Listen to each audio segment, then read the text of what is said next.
আজকে আপনাদেরকে দেখাবো যে কিভাবে একটা পিসির ড্রাইভ হাইড করা যায় এবং আনহাইড করা যায়। ওটা দেখানোর কারণ হচ্ছে যে অনেক ক্ষেত্রে দেখা যায় যে উইন্ডোজ সেটআপ দেওয়ার পরে ড্রাইভ হাইড হয়ে যায়, পরে মনে করেন যে ওটা আবার ব্যাক আনার জন্যে কেমনে ওটা আনহাইড করতে হয়। ঠিক আছে, তাহলে আমরা এখন দিস পিসিতে দেখব যে এখানে ড্রাইভ আছে দুইটা পাঁচটা। আচ্ছা ঠিক আছে, পাঁচটা ড্রাইভ আছে। আমরা দেখি দিস পিসি, তারপরে সেটা ম্যানেজ।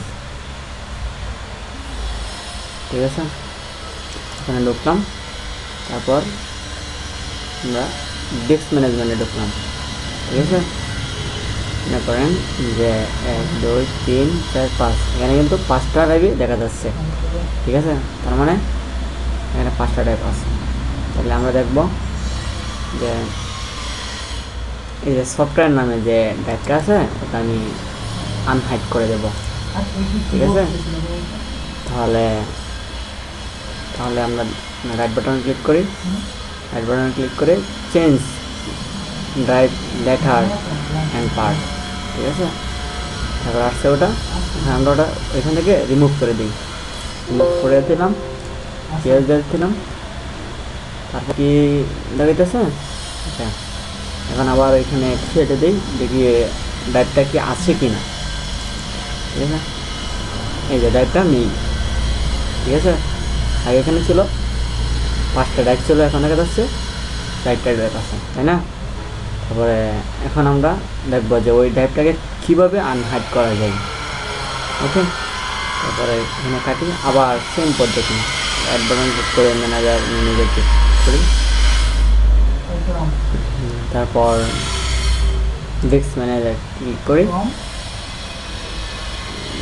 দেখা যায় কিছু দেখায়। আবার রাইট বাটনে ক্লিক করলাম, চেঞ্জ ড্রাইভার দি লেটার, তারপর দিই অ্যাড দিই।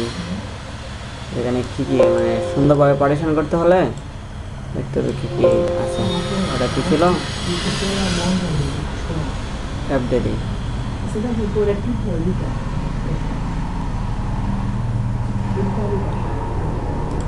এখানে নাই একটা, তো জি দিয়ে দিই এটা। ওকে,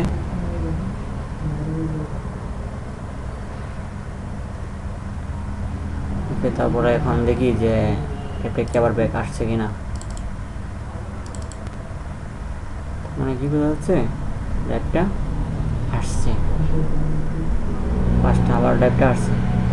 ওকে বন্ধুরা, তার মানে আমরা ওইভাবে দেখতে পারবো যে কীভাবে ড্রাইভকে হাইড এবং আনহাইড করা যায়। ঠিক আছে বন্ধুরা, ভালো থাকেন, সুস্থ থাকেন।